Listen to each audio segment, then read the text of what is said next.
My name is Taylor Allen, and I'm a parishioner at St. John the Baptist in Edmond.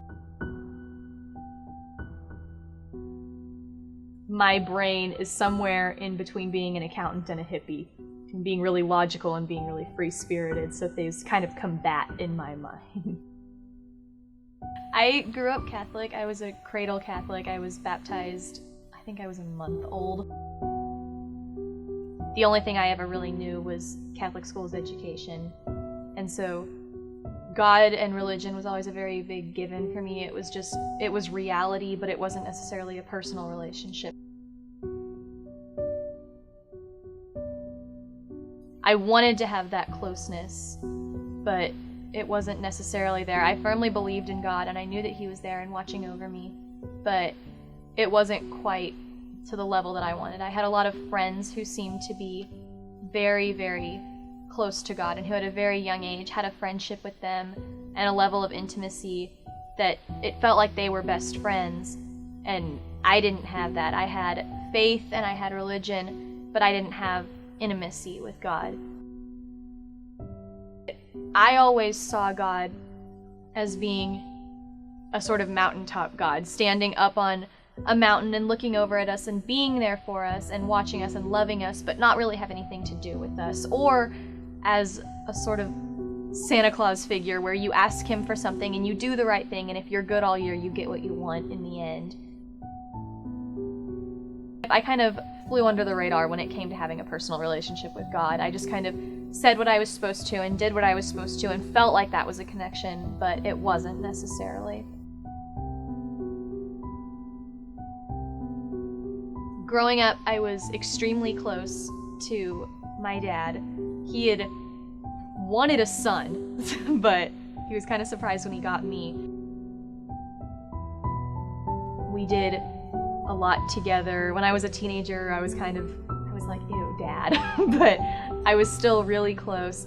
From pretty much the moment I was born, he called me my special, so I always knew that he felt the same close relationship with me that I did with him.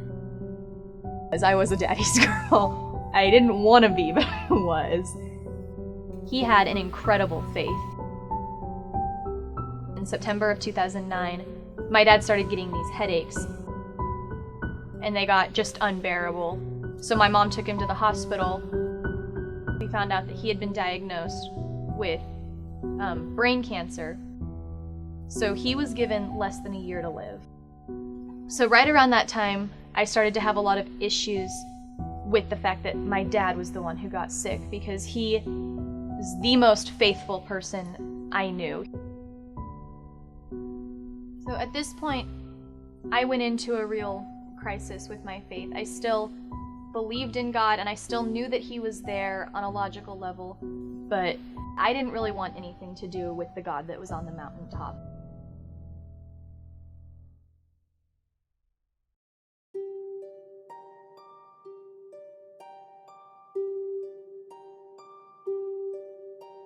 So I was not in a good place with my faith at that point.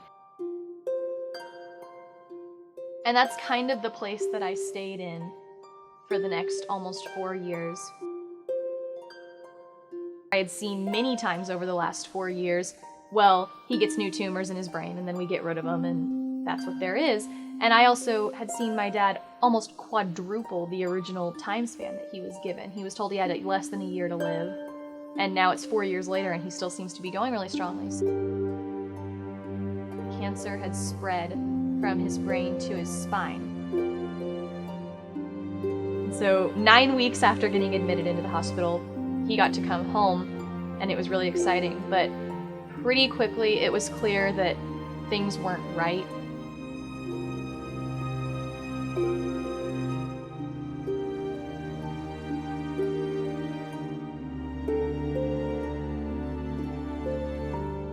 I got a call from my mom saying that he had been placed on hospice and that I needed to come home because he didn't have much time left.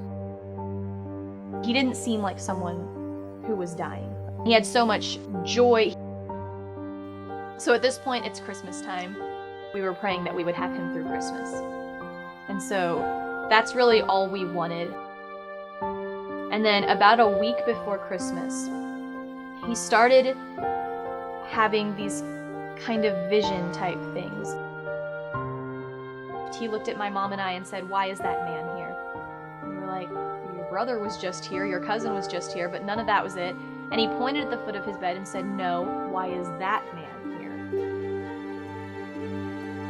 And as the days went on, that man was always there. Whenever we asked about him, he said he was standing next to him, he was watching over him. And more people started showing up. There was one day that he looked at my mom and said, "Well, why are all of these people in the room?" And he described them as being people in rags who looked like they were poor, but they were all around him. And then finally one night, my mom had been praying this very specific rosary that's dedicated to Mary, and basically asking her for her intervention to help us get through all of this. It was one night that my dad was talking to himself and we weren't really paying attention. But finally we tuned in and we realized that what he was saying was, "Hi Mary, over and over and over again." We were kind of like, okay, there's no way that that's who he's talking to. He kind of looked over at me and said, "Mary, this is my daughter Taylor, she helps me." And that was a very profound moment for me, because I don't know if it was just because he could see me or if it was because something in him knew that I was the one who needed that connection brought back. But it made me feel for the first time like I had a link to that part of my life. I didn't really know what to do, because what do you do when you're introduced to the Mother of Christ? But we all just kind of, it blew our minds a little bit, and I dwelled on it for a long time. It was like in that moment, it brought back the Hail Mary and the line, "Pray for us sinners now and at the hour of our death."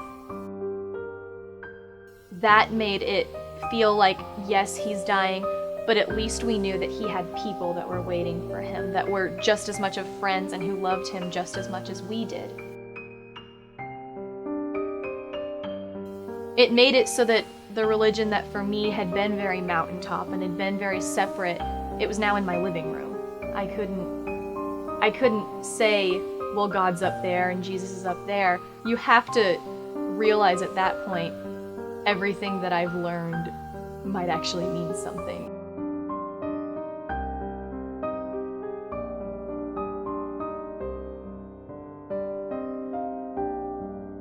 That was kind of when things started to turn for me.